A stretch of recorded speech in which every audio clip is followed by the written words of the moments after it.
is Subrata, and as many of you may know, I'm the granddaughter of Sushil Vishwas, and I'm standing today to talk about a bit about B.R. Ambedkar, and a lot of the kids today have talked about him, and especially how great he is and his works, along with how prolific academic he has in his portfolio. But as far as we all know and we perceive B.R. Ambedkar as, he is one of the only people who talked about the untouchability in India and the caste system that the Hindu religion is divided into. So while I was preparing for today's speech, I thought, why not talk about his mindset? Like, what made him think that untouchability is an issue in India? So while going through all of his works and studies, I came across a lot of incidences where he faced untouchability as a part of the untouchable community. But that was not only the part that made him think the way, and he is an inborn genius, and otherwise he would not think anything about that and he would accept that. So when I was scrolling the internet to find any incidents that happened to him, one of the things that was listed was the Dalit, the discrimination that happened during his school days. But in India, after he came from Columbia University, he was a prolific scholar. He had a lot of works in America. He worked with European and American people to devise the American history. He devised American history. Not only in India, but he did all this in Europe and America. But after doing a lot of research, a lot of work in his career, he came back to India and still he found that untouchability was present in India. And while he was sorting out this thing, he went to talk to Mahatma Gandhi. And he said that I have to do something regarding this. So when he talked to Mahatma Gandhi said this is a part of Hindu culture and we cannot get rid of this. So this stuck to B.R. Ambedkar, and he thought, why not build a new community for us? So he started the community in India from Nagpur. But as he was approaching, the Indian government, the then Indian government, Jawaharlal Nehru and Mahatma Gandhi didn't allow him to be on that spot. So he changed his path and he went on to become the chief of the Justice and Law. And then he became the Minister of Justice and Law. Of the society alone, but for the development of his self. Dr. B.R. Ambedkar was popularly known as Baba Saheb Ambedkar, and everyone knows that he was one of the architects of Indian Constitution. He was a very well-known political leader, eminent jurist, Buddhist activist, historian, anthropologist, orator, writer, economist, scholar, and editor too. Dr. B.R. Ambedkar fought to eradicate the social evils like untouchability and for the rights of the Dalits, that is, downtrodden people and other socially backward classes throughout his whole life. Dr. B.R. Ambedkar was appointed as India's first law minister in the court of Jawaharlal Nehru. He was posthumously awarded the Bharat Ratna, India's highest civilian honor, in 1990. Such a successful and very, very great person was born in a low-caste family under Mahar community, which was viewed as untouchable by the upper classes of the society. He had to face a lot of discriminations and humiliations by the people of upper classes throughout his whole life. Avoiding all difficulties, he became very successful. He was called Baba Saheb, that is respected father, and Muknayak, that is leader of the silent. We all respect him from the core of our heart, and we promise that we will follow him in every sphere of our life. Thanks to all. Mahar caste was regarded then as the lowest of the low. But this very person, Dr. Ambedkar, had framed the constitution of our country, India. He was highly educated and got a lot of honorable degrees from the different very famous foreign universities and many countries. He was a great thinker who fought his whole life against the Brahmanical patriarchy, and his basic proposal was Hindu board bill. He had given a great emphasis on education and said, education is more important than the temple entry for the downtrodden too. Education shall be regarded as a potent tool. He also said, educate, hesitate, and Gaikwad, ruler of Baroda, he completed his post-graduation in economics in 1915 by presenting a thesis by the title Ancient Indian Commerce. In 1916, he enrolled in London School of Economics and started working on the doctoral thesis entitled The Problem of a Rupee, Its Origin and Solution. For further studies, he went to England on his own expense, where he received the DSc by the London University. In 1923, he received his PhD degree in economics, and in June 1927, he was awarded a doctorate by the University of Columbia. So this was a brief information about his academics, which gives a clear idea that he had a wide knowledge and his height of education. Undoubtedly, he was highly educated, and that's a moment of pride for all the members of the Dalit community. Now coming back to the point, the main reason which makes him alive in the hearts of all the so-called low castes of the society. Sir B.R. Ambedkar is famous for his huge contribution towards the rights for the untouchables and the other marginalized communities. He founded the Scheduled Caste Federation in 1942. By 1927, Ambedkar launched full-fledged movements for the Dalit rights and also demanded public drinking water sources open to all, and also right for all the castes to enter to temples. Along with forming many organizations for the empowerment of Dalits, he put emphasis on education. He said that it is the education which is the right weapon to cut the social slavery, and it is the education which will enlighten the downtrodden masses to come up and gain the social status, economic betterment, and political freedom. In 1923, Baba Saheb found Bahishkrit Hitkarni Sabha to spread education among the marginalized and to improve their economic conditions. He gave the slogan, educate, agitate, and organize. He also put emphasis on changing the hierarchical structure of the Indian society. Dr. Ambedkar devoted his whole life to fight for the annihilation of the caste by proliferating a movement against the evils of the caste system.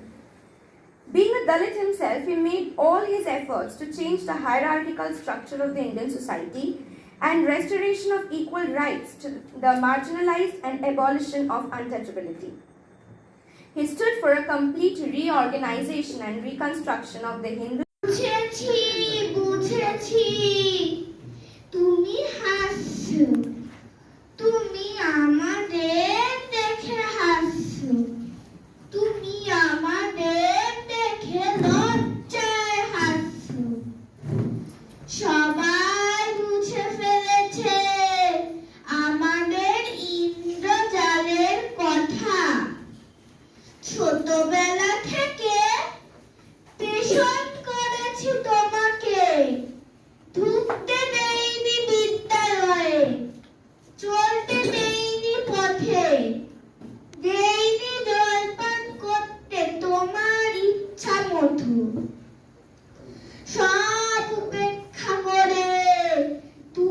উঠেছ জ্বলে, তোমার প্রতিভা বলে। তুমি লিখেছ ভারতের সংবিধান, তুমি রেখেছ দেশের মান, ফিরে এসে পাড়াও আমাদের মান, তোমাকে জানাই সম্মান। লেখাপড়ায় তুমি অত্যন্ত জ্ঞানী, তুমি ভারতের শ্রেষ্ঠ মণি। তোমায় স্মরণ করি, তোমাকে জানাই প্রণাম, নমস্কার। এবং ভালোবাসা জানাই বন্ধুদেরকে। তবে যে বাবা সাহেব সম্পর্কে আমাকে বলতে বলা হয়েছে সেই সম্পর্কে আমার ধারণা খুবই কম। আমি ছড়া ছবিতে আম্বেদকর নামে একটি বই থেকে জানতে পেরেছি 1891 সালে 14 এপ্রিল বাবা সাহেব ডক্টর বি.আর. আম্বেদকর মধ্যপ্রদেশের মৌ শহরে জন্মগ্রহণ করেছিলেন। তার পিতা ছিলেন রামজি শকপাল এবং মাতা ছিলেন ভীমাবাই শকপাল। ছোটবেলায় বাবা সাহেব ডক্টর বি.আর. আম্বেদকরের নাম ছিল ভীম। তিনি ছিলেন অত্যন্ত পরিশ্রমী এবং মেধাবী, যা দেখে তার বাবা মাঝে মধ্যে নতুন বই কিনে আনতেন এবং সেই বইগুলি তিনি এক রাতের মধ্যেই পড়ে শেষ করে ফেলতেন। জায়গা কম থাকায় বাড়ির সবার ঘুমিয়ে যাওয়ার পর তিনি নিজের লেখাপড়া শুরু করতেন। তিনি যখন স্কুলে যেতেন তখন তার গলায় ঘন্টা বেঁধে দেওয়া হতো। অন্যান্য ছাত্রদের থেকে দূরে ঘরের এক কোণায় তাকে বসতে দেওয়া হতো, কথা বলতে দেওয়া হতো না। জল পিপাসা পেলে দূর থেকে জল ছুঁড়ে দেওয়া হতো। তার খাতা, বই বা স্লেট কেউ স্পর্শ করতো না, কারণ তিনি ছিলেন মায়ের সম্প্রদায়ের ছেলে, ছোট জাত, তাদের কোনো শিক্ষার অধিকার নেই। তাই তিনি নিজের পড়াশোনা আরো তীব্র গতিতে শুরু করেন এবং জাত ব্যবস্থার বিরুদ্ধে লড়বেন এই শপথ নেন। তাই তো তিনি মুক্তির পথ হিসেবে দিয়ে গেছেন সংবিধান, মুক্তির দিশারি। তিনি বলে গেছেন, আমি চলে গেলে তোমরা ভেবো না আমি মারা গেছি, আমি সংবিধানের মধ্যে বেঁচে থাকবো, তোমরা একে রক্ষা করো। তিনি বলেছেন, আমার জীবন অপেক্ষা আমার দেশের স্বার্থ বড়, আমার অসহায় এবং নির্যাতিত অস্পর্শিত সমাজের স্বার্থ তার চেয়েও বড়। তিনি আরো বলেছেন, আমি অস্পর্শ ধর্মে জন্মেছি কিন্তু অস্পর্শ ধর্মে মরব না। তাই তিনি 6 লক্ষ অনুগামী নিয়ে সাম্য, মৈত্রী এবং ভ্রাতৃত্ববোধের দিশারি বুদ্ধ ধর্ম গ্রহণ করেছিলেন 1956 সালের 14 অক্টোবর। বাবা সাহেবের বিশ্বাস এবং তিনি বলেছেন, আমার বিশ্বাস নির্যাতিত শ্রেণী একদিন তাদের ন্যায় অধিকার আদায় করার জন্য একত্রিত হবে। রাষ্ট্রসংঘ বাবা সাহেবের জন্মদিনকে অর্থাৎ 14 এপ্রিল নলেজ ডে বা জ্ঞান দিবস হিসেবে স্বীকৃতি দিয়েছে। আজ পৃথিবীতে যে নামটি সব থেকে বেশি উচ্চারিত হয় সেটি হলো জয় ভীম, অর্থাৎ বাবা সাহেবের নাম। পৃথিবীতে প্রায় 2 কোটি মানুষ বাবা সাহেবের নাম নিয়মিত উচ্চারণ করে। বাবা সাহেব জাত ব্যবস্থা সম্পর্কে বলেছেন, তুমি জাত নিয়ে জন্মেছো, জাত নিয়ে বেঁচে থাকবে এবং চিতাবাসেও তোমার জাতের অধিকার থাকবে। সারা জীবন তোমাকে জাত ব্যবস্থার কঠিন নিগড়ে আবদ্ধ থাকতে হবে। তিনি নারী জাতির উন্নতির জন্য হিন্দু নারী আইন পাশ করান। তিনি ছিলেন ভারতের প্রথম আইনমন্ত্রী। 1956 সালের 6 ডিসেম্বর বাবা সাহেব ডক্টর বি.আর. আম্বেদকর পরলোক গমন করেন। তিনিই দিয়ে গেছেন। নারী পুরুষের বিভেদ ঘুচিয়ে সম কাজে সম বেতন তারই অবদান। উত্তরাধিকার সূত্রে সম্পত্তিতে নারীর অধিকার তিনিই দিয়ে গেছেন। শুধুমাত্র এই অবদানের জন্যই সমস্ত মহিলাদের বাবা সাহেবকে পুজো করা দরকার। মাতৃত্বকালীন সবেতন ছুটি এবং কাজের সময়সীমা 14 ঘন্টা থেকে 8 ঘন্টা করে গেছেন তিনি। ভোটের অধিকার, ন্যায়ের অধিকার, চাকরি সংরক্ষণ, বলতে গেলে একটা মানুষের মতো যেভাবে বেঁচে থাকতে হয় সেই সব কাজই বাবা সাহেব আমাদের দিয়ে গেছেন। বাবা সাহেব 1891 সালে 14 এপ্রিল মধ্যপ্রদেশে মাহার সম্প্রদায়ের এক পরিবারে জন্মগ্রহণ করেছিলেন। তার বাবা ছিলেন রামজি শকপাল এবং মা ছিলেন ভীমাবাই শকপাল। 1956 সালে 6 ডিসেম্বর তিনি মারা যান। জীবনের প্রথম দিকে তাকে যেমন বহুদিন অনাহারে বা অর্থাহারে কাটাতে হয়েছে, তেমনি জীবনের শেষ দিনও তিনি অনিদ্রার মধ্যে দিন কাটিয়েছেন। সমাজের জন্য, আমাদের উদ্ধারের জন্য তাকে রাতের পর রাত না ঘুমিয়ে কাজ করে যেতে হয়েছে। আমরা জানতে পারি he used to sleep only 3 hours a day.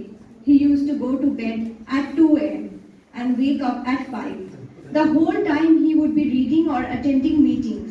He never cared about anything except freedom for the people, and thus wanted to wake them and to educate them was the only way. He has more than 15 degrees in his name. তার স্ত্রী রমাবাইয়ের কথা, তার পরিবারের কথা এবং নিজের শরীরের কথা ভাবার অবকাশ তিনি পাননি। আমরা জানতে পাই বাবা সাহেবের গলায় ঘটি বাঁধা থাকত থুতু ফেলার জন্য। থুতু ফেলার অধিকারও তার ছিল না। তিনি যে অবর্ণনীয় লাঞ্ছনা, যন্ত্রণা, অপমানের মধ্যে দিয়ে তার লক্ষ্য স্থির করে সফল হয়েছে তা বিশ্বে আর কেউ পারেনি।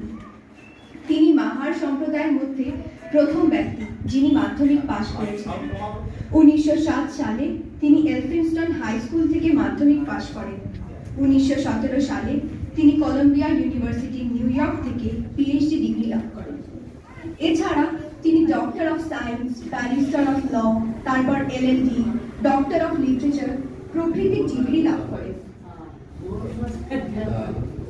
দেরিতে হলেও 1990 সালে ভারত সরকার বাবা সাহেবকে মরণোত্তর ভারতরত্ন পুরস্কার দিয়ে সম্মানিত করে। কলম্বিয়া ইউনিভার্সিটির রেজিস্টার থেকে জানা যায় কলম্বিয়ায় তিনি যে 3 বছর ছিলেন সেখানে তিনি অনেকগুলো কোর্স করে ফেলেছিলেন। 29 course in economics, 11 course in history, 6 in sociology, 5 in philosophy, 4 in anthropology and 3 in political science, and each in elementary French and German. বাবা সাহেব অনেক কিছুই করে গেছেন আমাদের জন্য।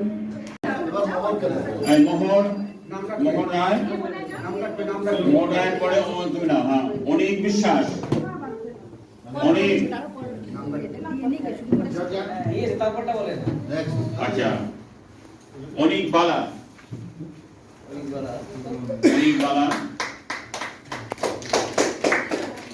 রাজনা বালা, রাজন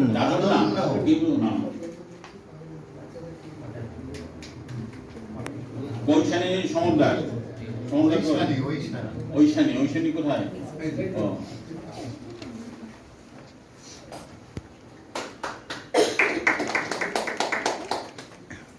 দেবরেডি বোস,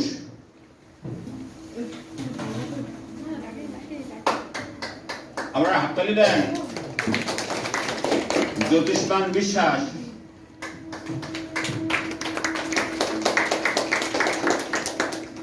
অহনা সরকার,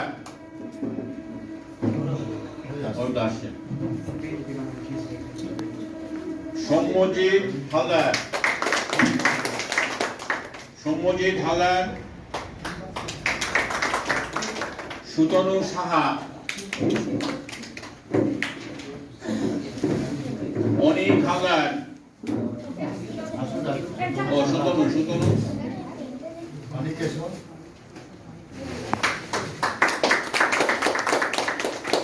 সুতনু সাহাকে,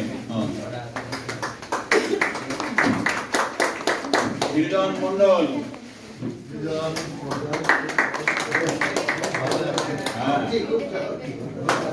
অঞ্জলিকা দাস,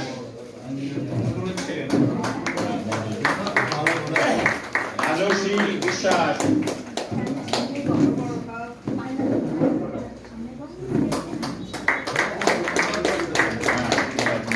খুব সুন্দর বলেছেন, খুব পাকা, আরো পাকা ছিল ছোটবেলায়, এখন একটু মানে স্থির হয়ে